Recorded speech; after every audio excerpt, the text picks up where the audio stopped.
Hey everybody, welcome to Delta Lodge Outdoors. Hope y'all are doing great. On today's episode, I have Travis Ham coming up, and he actually had his buddy Kelley Altman with him, so it turned into a pretty good episode.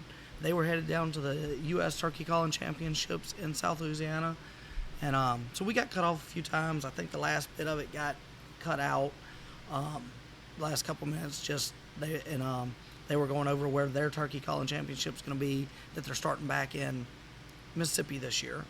It's going to be the end of July, so y'all, should be able to drop the links in the episode here. Y'all stay tuned. It's a pretty cool episode. They talk from their passion of turkey hunting to getting others out into the turkey woods to the logistics that go into making calls and everything else. It was pretty freaking cool time. Like I said, it's not the first time I've talked to Travis, just the first time we've recorded together. So there might be some things there where I go to talking to him that I forget that everybody's not been privy to some of our other conversations. So I do apologize for that beforehand. I hope y'all enjoy. Hey everybody, this is Julius with Delta Lodge Outdoors. On today's episode, I have Travis Ham with me. How you doing, Travis? I'm doing pretty good, buddy. How about yourself? Oh, can't complain. Just over here in the Panhandle, it's like 104, but at least the humidity's only like 30%. So. Man, I tell you what, that ain't too terribly bad. I know you said you're over towards Oklahoma. I know Texas, it just got hit by the hurricane yesterday. Is that correct? Like yesterday, the day before? Yeah, it come up through Houston, then curved up and caught part of Shreveport. Then like where I live at on the east side of Oklahoma, I got a few feeder bands, nothing, just a little bit of rain, which actually was good for us. I'm working all the way over in the Panhandle of Oklahoma, like I'm about an hour and a half north of Amarillo. Okay, yeah, I'm actually, next year I have a plan to come over to Oklahoma to see if I can come chase some of them Oklahoma Rio Grande turkeys. For sure. So you plan on being out in West Oklahoma to do that? That is correct. I'm planning on going out west Oklahoma to go chase a couple of Rios, because that's another bird on my bucket list, because, I'm planning on trying to get my 49 slam. That's what they call it. They call it the super slam, is what NWTF recognizes it as. Okay. You did pretty decent this year from what I've seen, I think. You added a few more birds to the list, huh? Talking about that bass I caught in Texas? That, and you had a pretty decent turkey season too, huh? Oh, absolutely, man.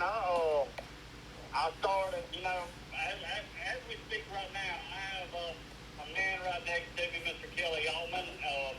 He's a former worker with Primos Hunting. He's actually developed some of the box calls. That's actually one of the most popular box calls in the hunting industry right now. He helped develop them. Me and him and our cameraman, Justin Breland, we actually went out to Florida and did a turkey hunt, and Kelley got his first Osceola on camera, when there will be an episode for Primos Hunting, hopefully by next year or a year after that. So hopefully we'll see. But yes, I had a very good turkey season. I had a lot of fun. I got to hunt quite a few different states, and we wind up killing quite a few birds, and it's very honored that we were able to get that opportunity to be able to travel and to be able to go hunt God's creation.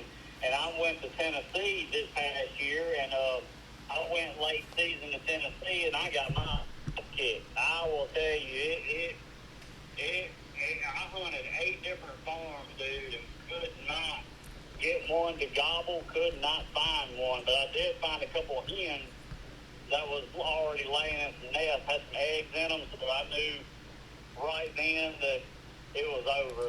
The gobblers were done, and they done got back in their bachelor groups. Basically, they were going ahead and doing their summer routine. You have your fall flock routine, you got your spring routine, you got your summer routine, and so they went into that routine. So basically, they're just like deer. Then they got a routine they follow. That is correct. Yes, sir. Okay. So I don't know much about turkey hunting. I've never been a big turkey hunter, so that's all information to me. One of your hunts this year, your dad got a pretty good turkey, didn't he? Yeah, he killed Eastern the second day of Mississippi turkey season, and then we went all the way to northwest Nebraska. And funny story with that, I called the bird up, and we were working it, and he didn't have no beard on him. So Daddy said, "That's a Jake." I said, "No, that's a long beard." But he said, "No, that's a Jake because I don't see no beard on it." We call a long beard as a mature gobbler. That's what I mean by long beard. But no, he did not have a beard on him. So but when I was working him in a little bit, he ended up going to full strut. He had a full fan, so he was a gobbler. So I told Daddy, kill him. He's got a full fan. Well, he shot and killed him right there, and we went to look, and he had a teeny tiny little beard, and it was beard right. And I said, "Hold on, what is this right here?" I pulled the feathers up. There's another beard. And I said, "Wait, there's more strands." I pulled out some more feathers. And sure enough, this turkey had 4 beards on him. So my daddy killed a 4-bearded Miriam. So he said, "I really wish I'd have killed a long beard." I said, "I would have picked the small 4-bearded Miriam any day of the week." I said, it was awesome. Even the guy, our buddy that we were hunting with, he said, "I'd take that any day as well." So he got to kill his first Miriam. So now he's done got his Eastern, his Rio, and his Miriam. So now he's lacking his Florida Osceola. So now, opening weekend of Florida, I do an annual year. I go to South Florida every year to kick off turkey season. So I'm bringing him along with me, including with the Primos hunting team. We're going to get down there and see if we can try to fulfill his final bird to complete his grand slam. Awesome.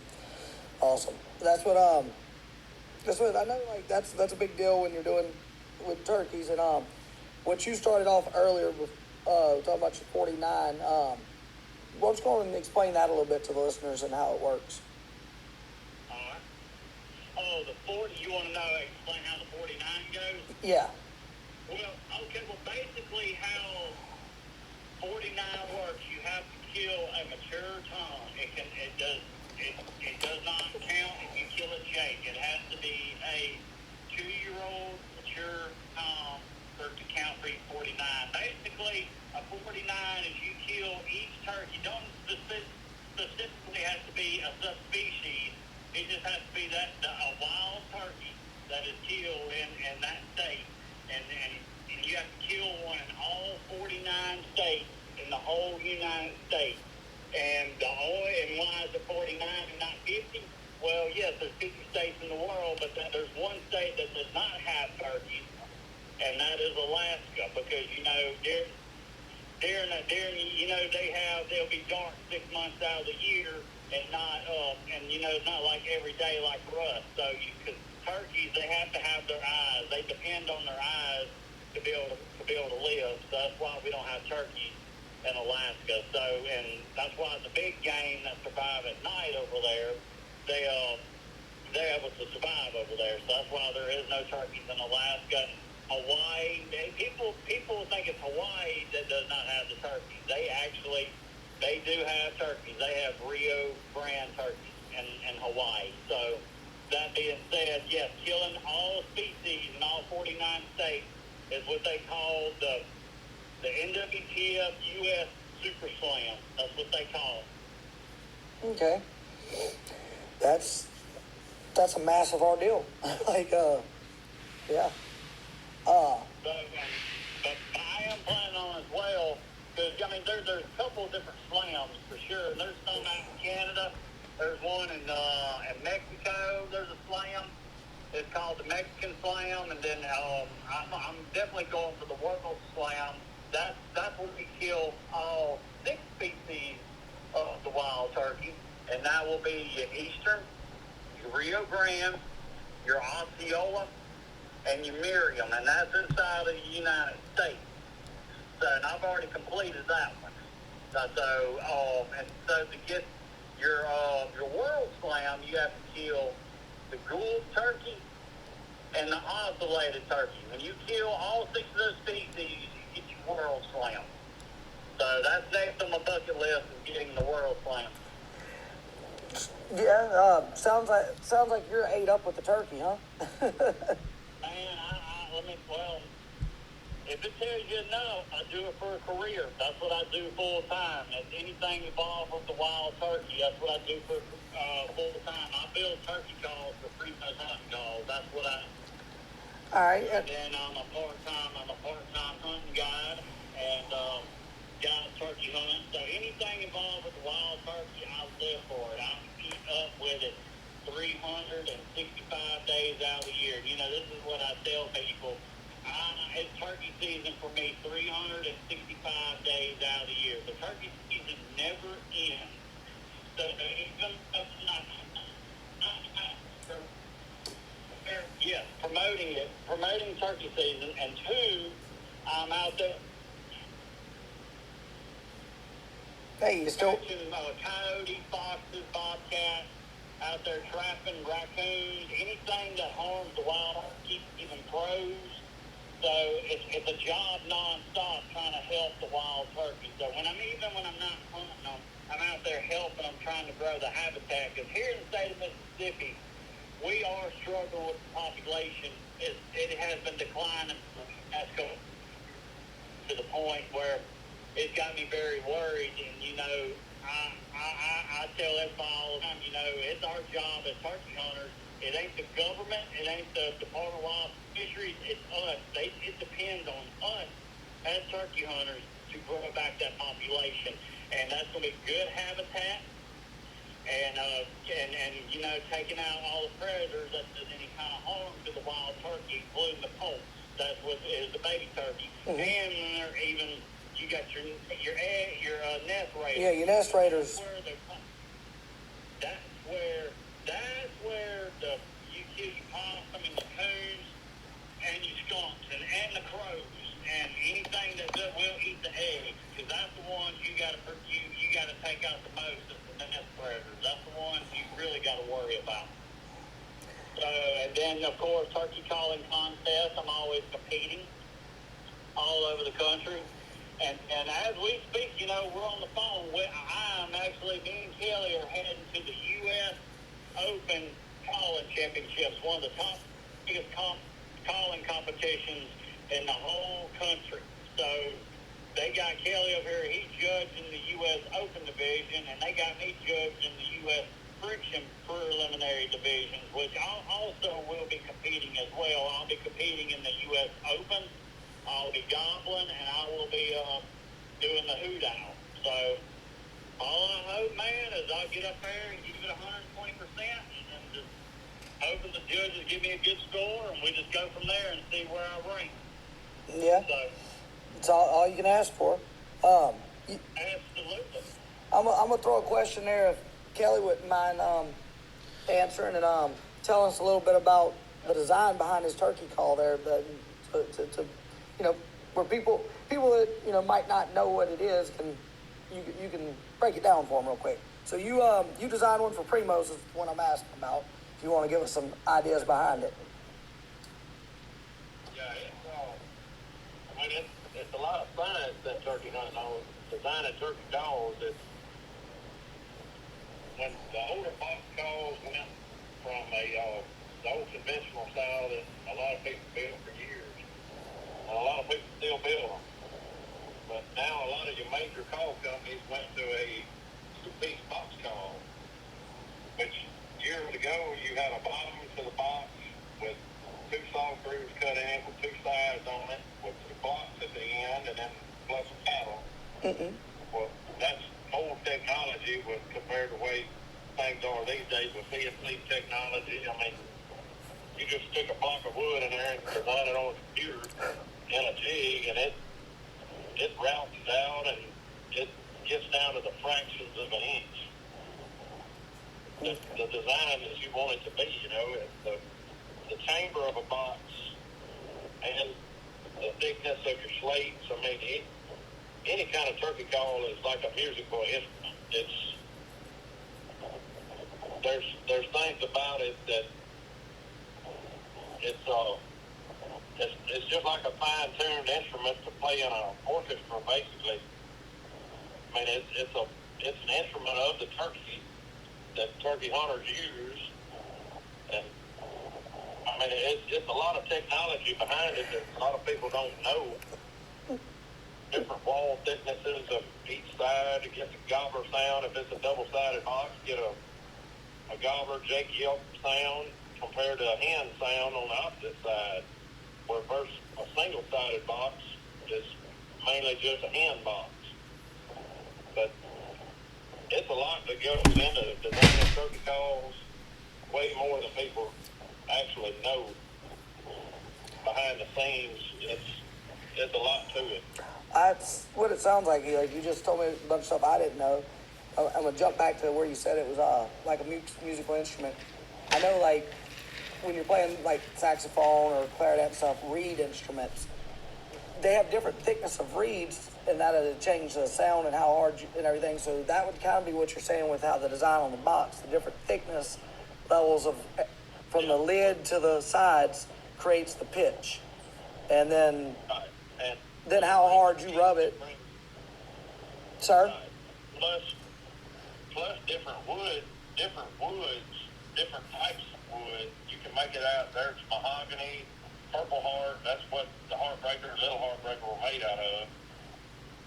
You got black walnut, Purdue, cedar wood, ironwood, snakewood, teak, maple. I mean, different grain patterns, different grain density, different. Every wood is not the same density and grain pattern. Your poplars, stuff like that are going to be your softer woods. Mahogany, black walnut, purple heart, they're your more dense, tighter grain woods. If you get a dense grain wood against a little bit softer grain wood, if the grain pattern is not as tight in, you get different sounds with different types of wood combinations. I was actually about to ask that. Like, it's a lot to it. It's just like with a mouth call. Different thicknesses of reeds and different reed counts in a mouth call make different tones. It's not just like something that's slapped together and thrown in a box and put up for sale on a shelf. It's a lot of design that goes into any kind of mouth call, box call, slate call, owl hooters, pro calls. I mean, it sounds like there's a lot of. Go ahead, buddy. That's what I was going to say. It sounds like there's a lot of research into it and way more science than what you realize. Yeah, it's a lot. All right. It's not just something that somebody has thrown together and said, "Hey, we're just going to try to sell this." I mean, there's a lot of geometry and different things too. The pitch of the sidewalls of a box call, the thickness of a slate, the soundboard thickness, the soundboard material in a slate or glass. I mean, it's thousands of things and scenarios that make that either work or don't work. Okay, that's what I wanted to know. Like, that's an in-depth answer of, how just much it is to it. Now, I'm gonna ask a question. Like I said, I'm not a big turkey hunter. I'm familiar with the old school box that you're talking about because I grew up playing with one of them. Then one of my others, and I still have a couple, the wing bone callers. Those, I guess the science of them is how far, I don't know how familiar you are with them, but, I guess basically how far you set them into each other gives you a different pitch and everything too. Is that, but all those aren't made equal either, I guess, is what I'm trying to ask. On your mouth collars, you say? No, the old wing bone collars. Like when you take the wing bones and make a collar? Yeah. I'm not really familiar with wing bones that much, but it's the depth. I'm assuming the depth that you insert all three wing bones into each other makes the difference in the sound. It would make a difference in the sound. Okay. And the diameter of the marrow channel in the bone. Exactly. Then depend on the age of the turkey. Yeah, I was going to say that's what I was getting at. All the wing bones aren't made equal. Then none of it's made equal. You gotta you can't just throw them together and it's the same. No matter if it's a wing bone, a box collar, a mouthpiece, like everything's got to be okay. So that. Right. It's a lot of stuff goes into making a box call, slate call, mouth call, owl hooter. It's different reed cuts on mouth calls and pro calls and owl hooters versus different radiuses on the panels of box calls, the wall thicknesses, the chamber length, the chamber width. On slate calls or glass calls, it's the diameter of the pot itself, the thickness of the pot, the soundboard material, and how many sound exits you have in the base of that call to let the sound go out. All right, so it's a lot. It's a lot that goes into it. So when you sat down and like, I know there's a bunch of research behind the Heartbreaker and everything, but like when you finally, I guess, was it like when you finally got it and you like go like you're doing it, then I guess there was that one day that everything sounded just perfect and you're like, this is the one. Like, was it a bunch of just trial and error until you're like, hey, I like this one. This is what we're doing. Hello. We may have got disconnected there. I'm not real sure. Hello? Yep, seems like we got disconnected. Hold on. Hey, it looks like we got them back on. They went from Mississippi to Louisiana and, it swapped towers and didn't like us anymore. So where we were at on that with the... Go ahead. What was your question on the Heartbreaker? I said, was it just y'all kept like that? You kept making them and doing it, then all of a sudden, like, was it like you finally when you got the certain sound to it, like that's the one? Was it just like this magical moment when you finally got it, or what? Well, we had done some studies on it. Well, I say studies, not really studies, but me and the owner of the game call company that me and him worked together. He was actually the owner. And we contract built calls for Primos at that time before Primos actually bought that company out. Okay. And we had designs that we were using and proposing to different game call companies. That's where that design, we proposed that design to them, and that's where it came from. But it came from the drawing board, I guess, so to speak. Yeah. We had several different designs. I've got one in the back of the car right now that we were part designer in, me and the guy I'm talking about. It's a prototype that was built years ago. It was built in, I think, 98, 99. But it was built for Preston Pittman game calls. It's the Boss Buster that we developed for him. It's one of the prototypes that I've had for years. And I've met Preston years ago. I've met him, Harold Knight, David Hale. We used to build for all different kinds of people. We built for Mike Hale, Primos, when we were an independent contractor before we got bought by Primos. Yes, sir. The Drury Brothers, we used to build duck calls for Knight and Hale, Rich and Tone. We had probably 20 to 25 game call companies that we built different types of calls for. That's awesome. Deer grunt, owl hoots, pro calls, turkey calls, mouth calls, whatever. I mean, if we call an animal up, we design something and build it. That is awesome. If it can make a noise to draw an animal, you was going to build it, huh? So that is pretty cool. So are you just I'm gonna jump back into y'all headed to the contest. You were just judging, or are you involved? Are you, sir? I competed several years back. I've been out of competition calling for several years, but actually I call with diaphragm, friction calls. I mean, I can do any of them, but I'm going back into competing this year. Actually, in the 27th of this month, at the Mississippi competition that we're the first ones that's going to have a bringing it back, and that's part of Travis and Land Will. Mm-hmm. Natural voice turkey calling competition that just natural voice turkey calling, not natural voice outlet, but we will have that division also. But I'm a natural voice caller also. That's a to me it's an overlooked talent by a whole lot of people. Oh yeah. I mean, there's tutorial videos on YouTube everywhere for learning how to run a friction call, box or slate, or scratch box, whatever, and mouth call, diaphragms. There's instructional videos everywhere, but there's no instructional videos on how to learn how to natural voice call. And natural voice mouth calling to turkeys is the God-given talent. Like famous singers. I mean, you either got a singing voice or you don't. And it's something that you can't really teach. And a lot of people don't understand it. I mean, Travis can vouch for me. He's a great caller. We both are.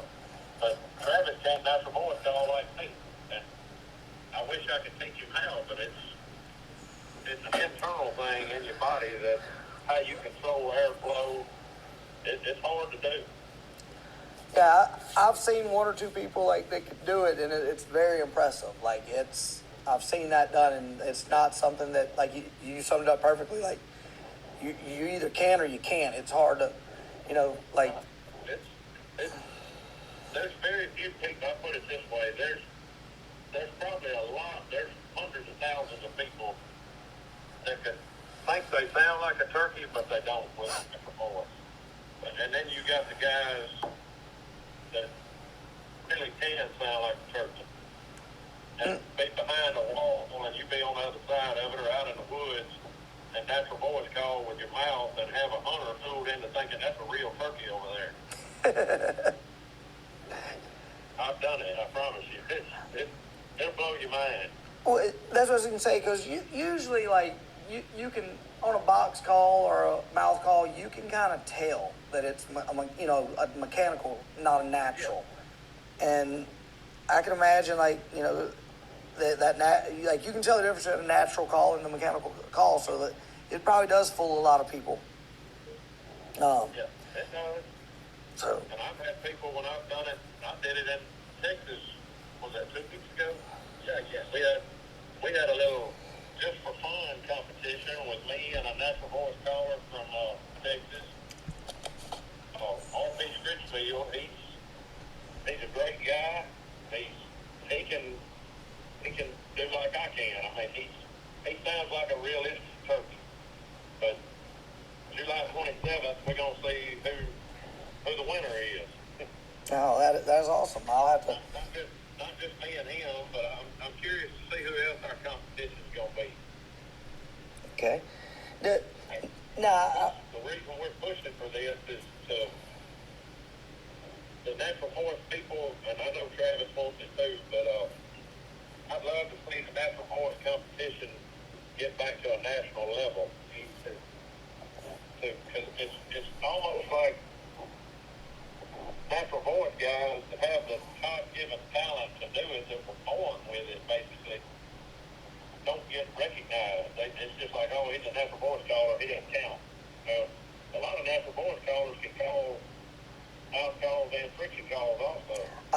Well, I was going to say, just my opinion, I could be wrong. You can take a turkey that's not committed and get a good natural voice call, and it seems like he would come into that better than he would that mechanical.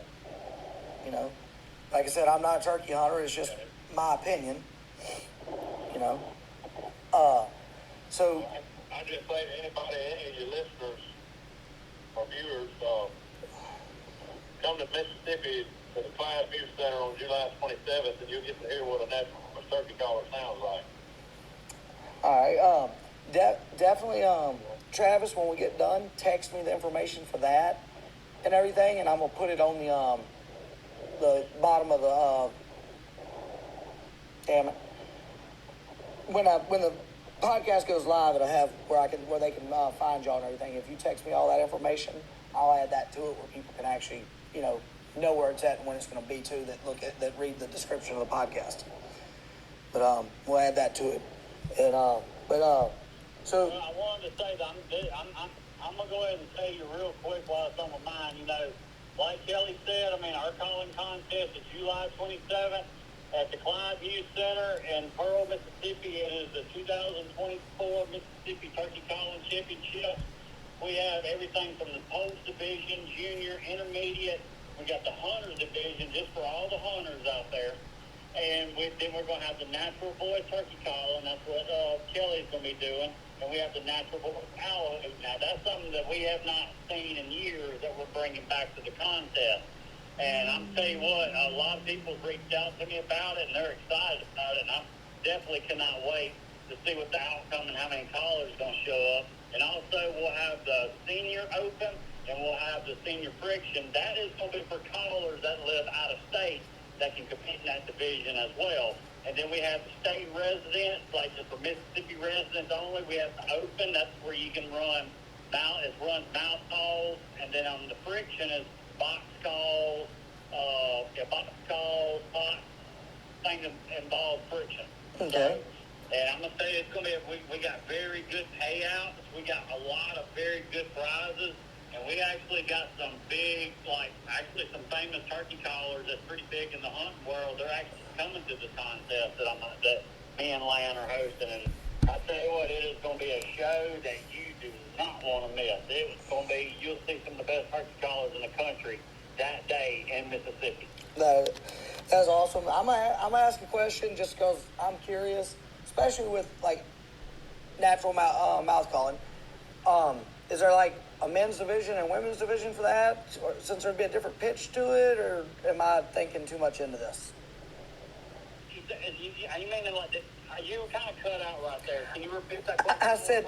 I said I might be putting too much thought into this. Is there with natural mouth calling? Would there be a men and women's division? Would it be a different sound to it, being different pitch of voice, or am I putting too much thought into that? No. There's no men or women's division. It goes by age. Okay. So the Post Division, they go from 4 to 10 years old, and I think the juniors is from 10 to 15.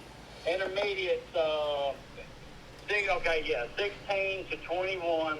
And the Hunters Division, anybody, including children, can compete in that, because that division is just for hunters. That's it. And then the Senior Open is for 21 and up, which we call the Big Dog Contest. That's the division you have to place in, first to second place, to be able to qualify to compete at the Grand National Turkey Calling Championships. So, okay. But to answer your question, no, the divisions is all about age. It has nothing to do with the sex, if you're a male or a female. I was just curious. I like it. It's just age, but I was curious because my curiosity was more to the natural mouth calling part of it. If a woman's natural mouth calling would be different than a man's, the deepness, I guess, and the sound. Well, yeah, you talk about that with the sound. For an example, you and me, we're having a talk. We have two different voices. Yeah. And we sound like two totally different people. Okay, well, that's the same with him. Okay. So to answer your question, yes, because a lady, she has her voice is more high pitched. So yes, she's gonna have a different tone, her pitch when she's yelping. So she might sound like a 2-year-old hen, or she'll sound like a Miriam that's out west, a northwest Miriam, because they have high-pitched sounds. So, yes, every turkey has a different type of tone. So, yes, that basically, it doesn't matter what the tone is, as long as you sound like a turkey. That's all that matters. I think that's what... Go ahead. I think that's what I was trying to ask. that answered it, yeah. So, yeah. Because I know with deer, everyone have a different pitch. So I guess, like I said, turkeys all have it. People, I guess, a different pitch to their voice. Yeah. That's never. I know I sound like I'm asking some dumb questions, but I didn't know these, so I'm asking from my point of view, because like I'm not a turkey person, just we I think when we talked earlier this year, when you and I talked, probably back in February, March, I had I think it was around March, my place up in Oklahoma. The year prior to this, I saw one turkey on it. This year, like I told you, I saw I think it was seven. I had a group of seven that I was seeing. Then several jakes and hens, and they had babies. There were some gobblers and babies and everything like throughout the year. But I did what we were talking about. I have some Great Pyrenees. They started killing everything around there. Like they brought me a coyote one day, but they killed those. The big guard dogs, the Great Pyrenees. They literally talk about like kill your nest raiders. They kill anything that's not like poultry or goats or horses or cattle. Like they've killed armadillos, they've killed coyotes. Like there's nothing around my place anymore. They patrol it, so it's actually helped my turkey population because they don't touch the turkeys, but they're chasing off or killing everything that affects the turkeys. So I haven't even had to really trap to get rid of the predators for the turkeys. The dogs have been around for like a year, and my turkey population on my place is more than doubled in that year. So the dogs have actually helped it, which is what's crazy to me, but it goes to prove that if you get rid of the nest raiders and the other animals, it gets, that attack them, it gets rid of them. It helps the turkeys. But that's what we talked about earlier in this year about the turkey population at my place, and then you hunting out in West Oklahoma, and you thought it was going to happen this year, and it just fell through for you. I think you had too much going on. I didn't realize, talking to you earlier, like you said when we talked earlier this year, how long turkey season actually goes on when you're able to bounce around as much as you have. What is it? You get to turkey hunt about 6 months of the year? What's your time frame from like the first day of your first turkey season to your last turkey season? About 4 to 6 months? Say that one more time, buddy. I said, what's your time frame of how long your turkey season is with the way you get to bounce? About 4 to 6 months from beginning to end? Oh, no, I wish. Oh, okay. Man, it's from March to Mississippi. It's usually March 15th and it ends May the 1st. Yeah, but like I'm talking about with the way you've scheduled the trips, like being able to go to Nebraska and the other places. What's the... March 2nd to about the end of May. Basically, what I'll do, are you wanting to know, like, how do I schedule it, or what I do? Because, what I'm asking there is, like, I know you're able to you'll schedule it where you can start hunting pretty early in the season, and I know there's some turkey seasons run to like June or something. So like you're getting like March to June basically is what I'm asking. Like you're getting 4 months or so of the year that you can actually turkey hunt if you're able to move around the country is what I'm asking. That is correct. And the reason I do that is, yes, I'm very passionate about turkey hunting. I love it. The thing why I love it, the turkey season is too short in Mississippi because, we're in the southern states, and the southern states usually open up first because, it gets warm down here first, compared up north, it's usually cold. Mm-hmm. So that's why it slowly, when it gets springtime, the further north it goes up, and that's why they close later dates. So Mississippi, we can kill our 3 birds or whatever, and and we're done. But compared to the people that that does follow the law and kill their 3, and they want to hunt some more, so we go hunt different states to build to get more numbers, build a turkey hunt more. So, and I like to hunt. I'm truly passionate about the wild turkey, and I want to turkey hunt as much as I can because it's like it opens quick and it closes quick in a blink of an eye. So it's like it's just not long enough for us. So that's why we like to travel and to be able for turkey season to extend out a little bit longer. To be able to enjoy it, enjoy the spring. Yep. So I think that's how I am with deer hunting. Like I'll try and schedule mine where I can make like some of your seasons open in September. Like even when I lived in Louisiana, like the third weekend of September, you could deer hunt certain areas. So I would make a trip to those areas. Well, you can deer hunt all the way to February 15th in Louisiana in certain areas. So I would hunt basically September 20th to February 15th. Moving out of state, Oklahoma's is October 1st to like January 15th or whatever. But Arkansas right next door is like middle of September to February 28th. So I'm like, okay, cool. Well, I can start in the middle of September and hunt all the way to like basically the end of February. So that's how I do mine. I'm passionate like that with my deer hunting, so I'll make sure that I can extend my season for as long as I can. And that's what I was asking. Like that's, when you're passionate about something, you're gonna find where there's a will, there's a way. you're gonna do it. And so I know y'all are probably getting close to holding it now. Hammond, well, y'all headed to Holden. Y'all probably aren't too far out now, I guess, from that, like probably 20 minutes. We're about maybe 10 minutes out from there by now. So that's what I was going to say, about 15, 20 minutes. So I'm going to start winding it down for y'all. Once again, Just to add to something Travis said a minute ago about us extending our season as far as possible. When we kill our birds in Mississippi, if we tag down in Mississippi and there's nothing else, or we have a trip planned for a little later, I love it, and Travis does too, to take any kind of child that is interested in going. I've done that for the past 5-6 years, I know. I just have a random guy come up and say, hey man, would you take my daughter turkey out? Yeah, he says, I don't know anything about it, but she wants to go. I've got 2 little girls, their first bird the past 3 years in a row. That is awesome, and that actually was where I was going. I like to ask everybody. I like that. I think every chance I get to get a child into the outdoors and introduce them to something, that's what I was going to tell you. You said you don't turkey hunt, but you're missing out on the most fun you can have with your clothes on, I'm telling you. I've been thinking about getting into it. It's just, that's what, talking to Travis earlier, it's like I got turkeys on my place now, where I'm not going and chasing, so it's like I'll probably try to turkey hunt this year when it on where you got them at. We'll come shoot them for you. sounds good. I got 80 acres there, and my neighbors, none of my neighbors turkey hunt. I don't think. I'm surrounded by about 800 to 1,000 acres.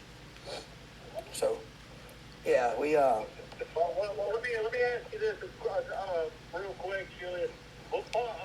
You're on a podcast. So are you on the west side of Oklahoma, or are you on the east side? I live on the east side, over towards let's see. You familiar with Fort Smith, Arkansas? Yeah. I'm about an hour west of Fort Smith, Arkansas, back over in Oklahoma. And which the closest big town to me is Henrietta. And I've got to give me an Oklahoma bird, and that's why I said, heck, man, we ought to make a hunt together. If you ain't never killed a bird, I'll be glad to help you try to get you on your first bird.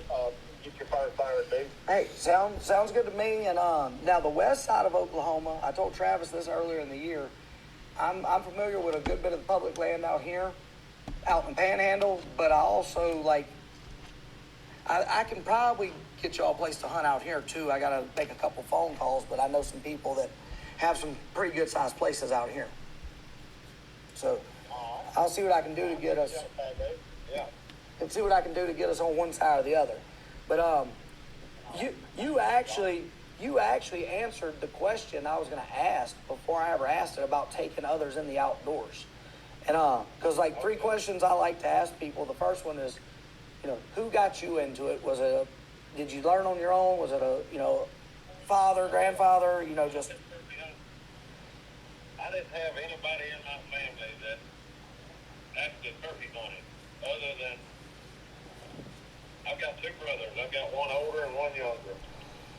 And I've been turkey hunting since I was 8 years old, and I'm 48 years old right now. So this past season made my 40th turkey season. That is awesome. We taught ourselves, because our great-grandparent was our teacher. My daddy worked offshore, and he wasn't a hunter, and he grew up in St. Petersburg, Florida, moved to Brookhaven, and he wasn't a big outdoorsman. Okay. We grew up in the country on a farm, and I grew up with a gun in my hand.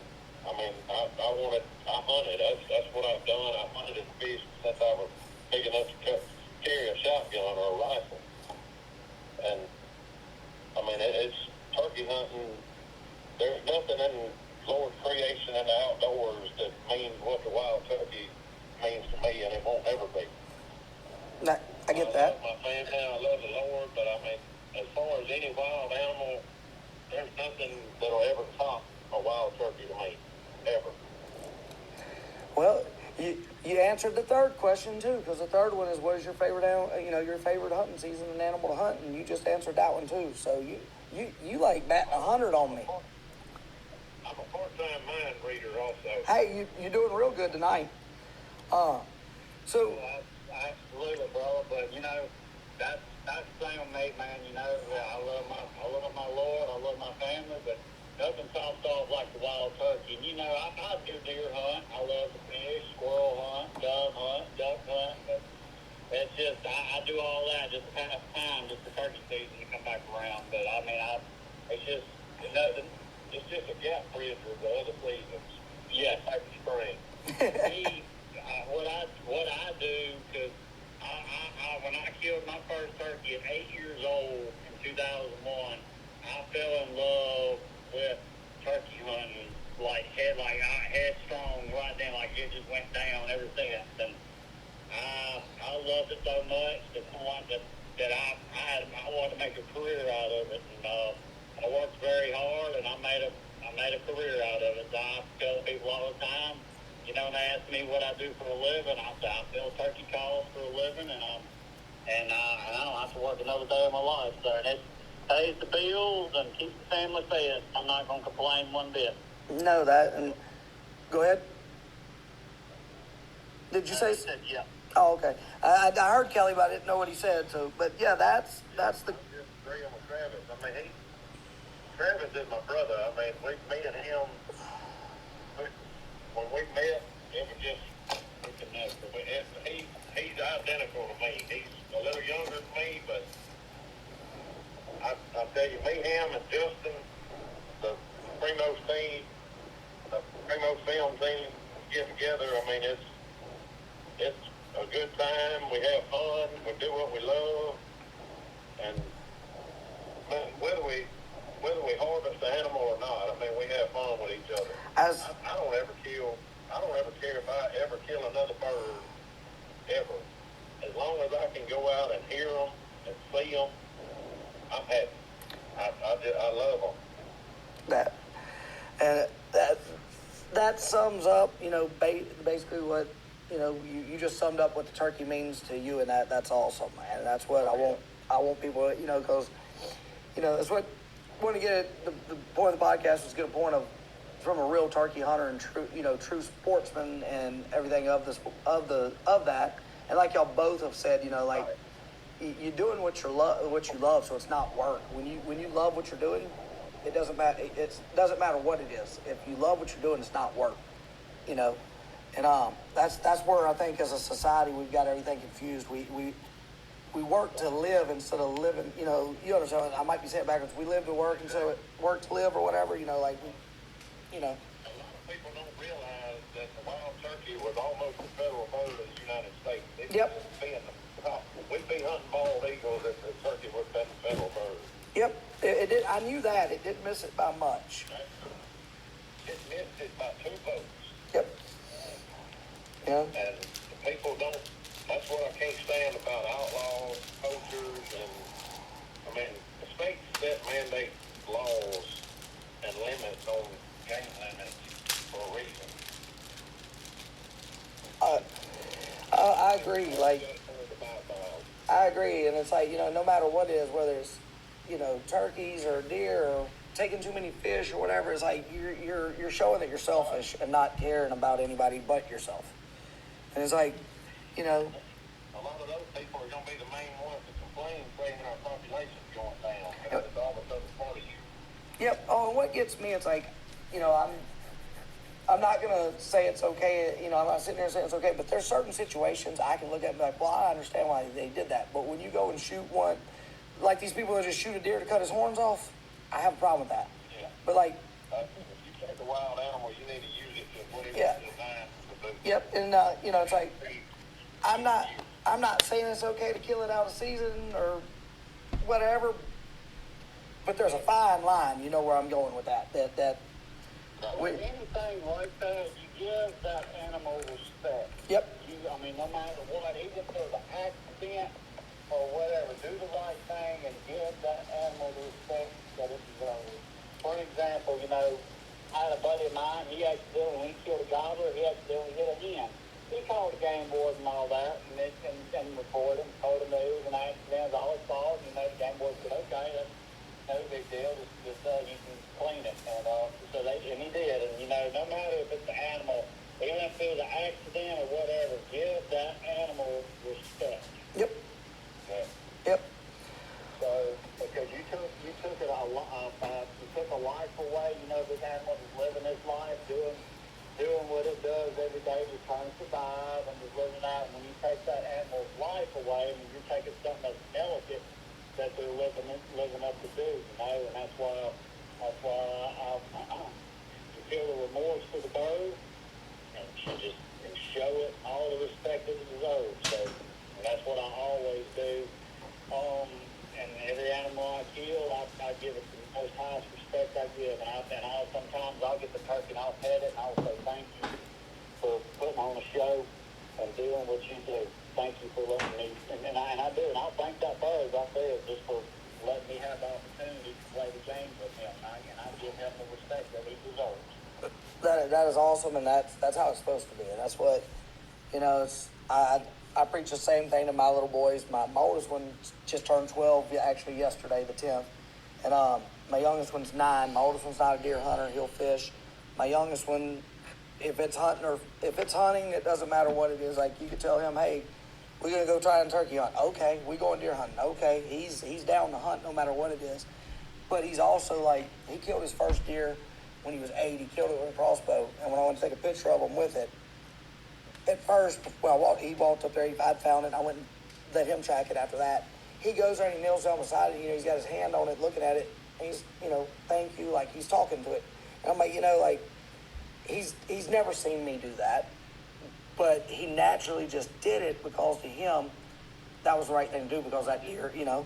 And I was like, okay, cool. It's all, you know, like he's got something there. Like he's never going to do this just for the fun of it, I don't think. You know, like he's not just going out there and shoot one to shoot one. And that's what I was like, you know, as a parent, you're like, that's winning. Like I got something right. And that's the only thing that we can do is teach the next generation the right way. And because if we don't, you're going to have, you know, nothing to have. You're going to lose it all. With that, I'm going to give me just a second. And with that, we're going to go on and I'm going to stop this podcast here. And so that sums up our podcast with Kelley and Travis. It was a great time. Y'all check them out. They did the U.S. National Calling this weekend. Then the 27th of this month, July, they're doing their big one there in the Civic Center in Mississippi. So y'all take a look at it. Thank y'all for y'all's time.